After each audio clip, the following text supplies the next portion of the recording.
କିନ୍ତୁ ମୁଁ ministerial point of ଭ୍ୟୁରେ ମୁଁ ଯୋଡ଼େ ସାକ୍ଷ୍ୟ ଦେବି। ଗୋଟେ କୋରାପୁଟ କୋଟପାଡ଼ରେ ଗୋଟେ ବିଷୟ ଘଟିଥିଲା। ଆଣ୍ଡ ଜୟପୁର ଯେତେବେଳେ ବିଶପ କନ୍ଦପାନ ବଞ୍ଚିଥିଲେ ତାଙ୍କର ପରିବାରରେ ଏବଂ ତାଙ୍କର ମଣ୍ଡଳୀରେ ଗୋଟେ ବିଷୟ ଘଟିଥିଲା। ତ ପ୍ରଭୁଙ୍କ ନାମ ଧନ୍ୟବାଦ ହଉ। ମୋର ଝିଅ ନା ଅସୀମା ମୁଖାର୍ଜୀ। ଆଣ୍ଡ ତ ସେ MSW କଲେ। ତାପରେ ହଠାତ୍ ମତେ କହିଲେ ବାବା ଆଉ ମୁଁ ସାଇନ୍ସରେ ପଢିବି, MD କରିବି। ମୁଁ କହିଲି ହଠାତ୍ ତୋର କଣ ହେଲା, ତୁଇ ତ ସେକୁଲାର ପାଠ ପଢିଲୁ, ଠିକ ଅଛି ପଢିବାର ତ କିଛି ନାହିଁ, କିନ୍ତୁ କଣ ପାଇଁ ନା ମୁଁ ଥିଓଲୋଜି ପଢିବି, ମୁଁ ଟିକେ ବାବା ତମ ଭଳିଆ ପ୍ରଚାର କରିବି ଆଉ ବାକ୍ୟ ପ୍ରଚାର କରିବି ଇତ୍ୟାଦି ଇତ୍ୟାଦି। ଠିକ ଅଛି ପ୍ରଭୁ ଅନୁଗ୍ରହ କଲେ ହବ, କିନ୍ତୁ ସେ ସାଇନ୍ସ ତ ବାଇବେଲ ନଲେଜ ଦରକାର, ପ୍ରୋସେସ ତ ବିଭିନ୍ନ ପ୍ରକାର ଅଛି, ଏକ୍ସାମ ଦେବାକୁ ପଡିବ। ତ ସେ ଏକ୍ସାମ ଦେଲେ ଆଉ ତାର ସେମାନେ ଯୋଉ ଇଂଲିଶ ଦେଖନ୍ତି ସେ ଇଂଲିଶରେ ଭଲ କଲେ ଆଉ ତାପରେ ତାକୁ ସିଲେକ୍ଟ କରାହେଲା by the grace of God. ଆଉ ସେ ମାଷ୍ଟର ଡିଗ୍ରୀ ସେଠାରୁ ପାଇଲେ। ତାପରେ ହଠାତ୍ ଜାଣିନି କଣ ହେଲା, ଆଉ ତା ସେ ମାନେ ମାଇଣ୍ଡ ଚେଞ୍ଜ କଲେ, କର୍ପୋରେଟ ସେକ୍ଟରକୁ ଚାଲିଗଲେ।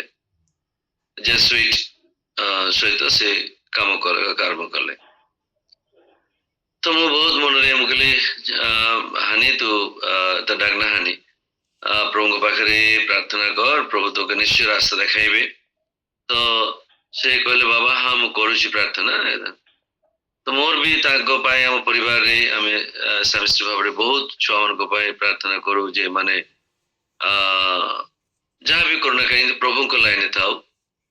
ପ୍ରଭୁଙ୍କ ଧନ୍ୟବାଦ ହଉ, ସେମାନେ ବହୁତ ଓବିଡିଏଣ୍ଟ, ବହୁତ ହମ୍ବଲ, ଆଉ ସେମାନେ ପ୍ରଭୁଙ୍କର ବାକ୍ୟ ଆମ ପାଖରୁ ଶିଖିଲେ, ଜାଣିଲେ। ଡକ୍ଟ୍ରିନକୁ ବହୁତ ମୁଁ ପ୍ରାଧାନ୍ୟତା ଦିଏ। ଆଉ ସେମାନେ ଶିଖିଲେ ଏପରିକି ଯେତେବେଳେ ମେଲଲାଇନ ଚର୍ଚ୍ଚରେ ସେମାନେ ଡୁବର ନେବାକୁ ଯାଉଥିଲେ, ବାବା ତମେ ଦବନି? ମୁଁ କହିଲି ଠିକ ଅଛି ବେଟା, ମୁଁ ଯିବି ପାଷ୍ଟରଙ୍କ ସହିତ ପାଣିକୁ, କିନ୍ତୁ ମେଲଲାଇନ ଚର୍ଚ୍ଚରେ ସେତେବେଳେ ମୋର ରେଜିଷ୍ଟ୍ରେସନ ହେଇନଥିଲା କି ଲାଇସେନ୍ସ ମଧ୍ୟ ପାଇନଥିଲି ମୁଁ। ତ ପୂର୍ଣ୍ଣସାଗର ବିଶପ ସିଏନଆଇରେ ସେମାନଙ୍କୁ ଆମେ ଡୋବନ କରିଥିଲୁ। ପ୍ରଭୁଙ୍କ ଧନ୍ୟବାଦ ହଉ, ପିଲାମାନେ ବଢିଲେ, ଉଚ୍ଚ ଶିକ୍ଷିତ ହେଲେ, ଆଉ ତାପରେ ଏବେ ଆସିଥିଲେ 2 ବର୍ଷ ପରେ ଆମ ସହିତ around 15 days ଆମ ସହିତ ରହିଲେ। ମତେ ବହୁତ ଖୁସି ଲାଗିଲା ତାଙ୍କର ଲାଇଫଷ୍ଟାଇଲକୁ ଦେଖିକିରି। ଗୋଟେ ଯୁବା ଝିଅ, ବହୁତ ସିମ୍ପଲ, ବହୁତ ସିମ୍ପଲ।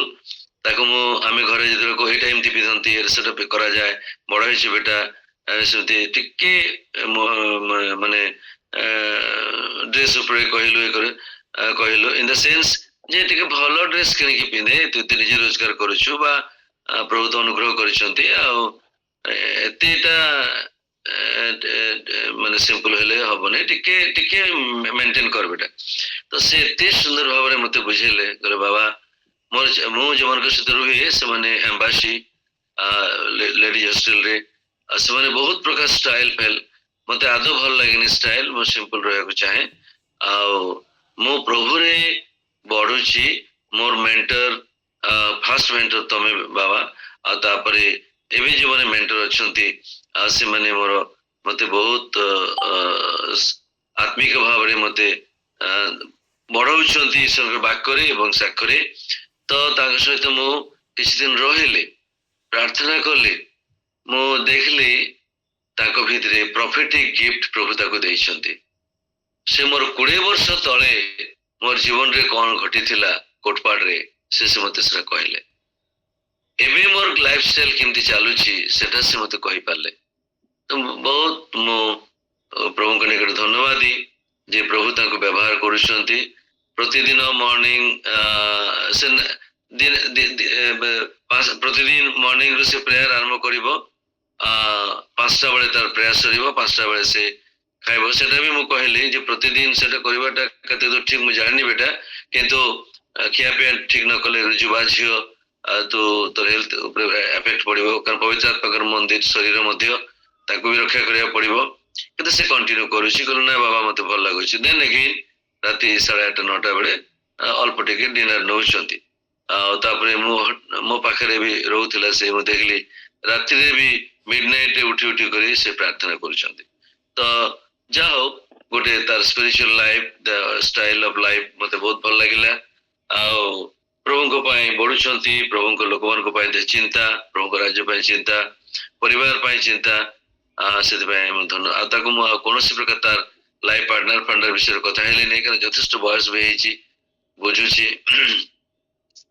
ତ ଯେତେବେଳେ ମତେ ସେ କୋର୍ଟ ପାର୍ଟର କଥା କହିଲେ, ମୁଁ କହିଲି ମାମା ମତେ କହ, ତୁଇ ତ ଆମେ ତ ବାହା ହେଇନଥିଲି ସେତେବେଳେ ତମର ମାମାକୁ, ହେଲେ ତମେ କୋର୍ଟ ପାର୍ଟର କଥା ନା ବାବା ମତେ ପ୍ରଭୁ ପବିତ୍ର ଆତ୍ମା ଜଣାଉଛନ୍ତି। ତ ପବିତ୍ର ଆତ୍ମା ତ ଜଣେଇଲେ, ଦେଖାଇଲେ ଯେ ତ ମୁଁ କହିଲି ହଁ ବେଟା, କୋର୍ଟ ପାର୍ଟରେ ମୁଁ ନ୍ୟୁ ଲାଇଫ ଉପରେ ପ୍ରଚାର କରୁଥିଲି, ଆର ମୋର ଟ୍ରାନ୍ସଲେଟର ଥିଲା ପ୍ରବୀର କୁମାର ପରିଡ଼ା, ଖଡ଼ଗପୁରର ଗୋଟେ ପିଲା, ବେଙ୍ଗଲୀ ଓଡ଼ିଆ ବେଙ୍ଗଲୀ ସେ ଜାଣିଛନ୍ତି, ତ ସେ ଅନୁବାଦ କରୁଥିଲେ। ଆଉ ଅରୁଣ ପ୍ରଧାନ ବୋଲିକି ଅରୁଣ ଭାଇ ବି ବେଳେବେଳେ ସେ ବି ଟ୍ରାନ୍ସଲେସନ କରୁଥିଲେ, ତ ପ୍ରବୀର ସେ କରୁଥିଲେ। ହେଲେ ଯେତେବେଳେ କୋଟପାଡର ପରିସ୍ଥିତି ଏମିତି କେମିତି ନା, ମୁଁ କହିଲି ଯେ ସେମାନେ ୟଙ୍ଗ ପୁଅ ଝିଅ ମାନଙ୍କର ଲାଇଫଷ୍ଟାଇଲ ମୋଟେ ଭଲ ନଥିଲା, ବହୁତ ମାନେ ଚର୍ଚ୍ଚ ଭିତରେ ମଦ ସେମାନେ ପିଉଥିଲେ, ଲୋକମାନେ ତାଙ୍କର ଭିତରେ ତାଙ୍କର ପ୍ରଭୁ ମତେ ଜଣେଇଲେ ସେତେବେଳେ। ଆଉ ସେ ଅନୁସାରେ ଆମେ 5 ଦିନ ସେଠି ରହୁଥିଲୁ। ଆଉ ପ୍ରଭୁଙ୍କର ବାକ୍ୟ ପ୍ରଚାର କଲା ବେଳେ ଅନେକ ଲୋକମାନଙ୍କୁ ମନ୍ଦ ଆତ୍ମା ଆଟାକ କରୁଥିଲେ। ଆଉ ପ୍ରଭୁ ଆମର ଟିମକୁ ଆମକୁ ବ୍ୟବହାର କଲେ ସେ ମନ୍ଦ ଆତ୍ମାକୁ ବିତାଡ଼ିତ କରିବା ପାଇଁ, ଡିମନ କାଷ୍ଟିଂ କରିବା ପାଇଁ। ଆଉ ପ୍ରଭୁଙ୍କର ବାକ୍ୟ ଦ୍ଵାରା ଯେତେବେଳେ ସେମାନେ ଅପୋଜ କରୁଥିଲେ, ଦୁମ ଦୁମ କରି ପଡି ଯାଉଥିଲେ। ତ ଆମେ କୋଟପାଡ ଚର୍ଚ୍ଚ ବହୁତ ଲମ୍ବା ଚର୍ଚ୍ଚ, ପ୍ରଭୁ ହଁ ବାବା, ପ୍ରଭୁ ଆପଣ ମାନଙ୍କୁ ବ୍ୟବହାର କରିଛନ୍ତି, ମଧ୍ୟ ବ୍ୟବହାର କରିଛନ୍ତି। ଆଉ ତାପରେ ମୁଁ କହିଲି, ତାପରେ ନେକ୍ସଟ ଡେ ସକାଳେ ଲାଇନ ଲାଗିଲା, ଆଉ ମିଟିଂ ଆହୁରି ବଢିଗଲା ଦିନ। ଆଉ ସେଠି ଆମେ ପ୍ରାର୍ଥନା କରୁଥିଲୁ, ସେବା କରିଥିଲୁ। ପ୍ରଭୁଙ୍କର ଅନେକ ଲୋକମାନଙ୍କର, ଯୁବା ଯୁବତୀ ମାନଙ୍କର ଅନେକ ଲୋକମାନଙ୍କର ଜୀବନ ପ୍ରଭୁ ପରିବର୍ତ୍ତନ କରିଛନ୍ତି, ପରିତ୍ରାଣ ଦେଇଛନ୍ତି। ତାପରେ ଲୋକାଲ ପାଷ୍ଟରକୁ ଆମେ ହ୍ୟାଣ୍ଡ ଓଭର କଲୁ, ତାପରେ ସେମାନେ କଣ କଲେ ଆମେ ଜାଣିନୁ। ତ ପ୍ରଭୁ ସେମାନଙ୍କୁ ଅନୁଗ୍ରହ କଲେ, ଦୟା କଲେ, ପ୍ରଭୁ ଆମକୁ ମଧ୍ୟ ବ୍ୟବହାର କଲେ। ଦ୍ୱିତୀୟ ବିଷୟ, କୋରାପୁଟ ଜୟପୁରରେ ସେଇ ପ୍ରକାର ଆମେ ସେତେବେଳେ ତାଙ୍କର ଇଲେକ୍ସନ ପିରିୟଡ, ବିଶପ ଇଲେକ୍ସନ ହବ, ବିଭିନ୍ନ ପ୍ରକାର ସବୁ ଚାଲିଛି। ତ ପ୍ରଭୁ ଗୋଟେ ବିଷୟ ଜଣେଇଲେ, ଦେଖାଇଲେ। ତ ଆମେ ଜୟପୁର ଚର୍ଚ୍ଚରେ ସେଠି ବି ମଧ୍ୟ ମୋର ପାଳି ଥିଲା, ପ୍ରଭୁ ଆମକୁ ବ୍ୟବହାର କଲେ। ଭାଇମାନେ ମୋ ପାଇଁ ପ୍ରାର୍ଥନା କରୁଥିଲେ, ଆମେ ପ୍ରାୟ 10-12 ଜଣ ଭାଇ ଥିଲୁ। ତ ସେଇଠି ମଧ୍ୟ ଆମେ ଦେଖିଲୁ ସେମାନଙ୍କ ମଧ୍ୟରେ ମଦ, ଗଞ୍ଜେଇ, ବିଭିନ୍ନ ପ୍ରକାର ଦୁଶ୍ଚିନ୍ତା ର ବିଷୟ ଏବଂ ଦୁଷ୍କର୍ମ ମଧ୍ୟ ସେମାନେ କରୁଥିଲେ।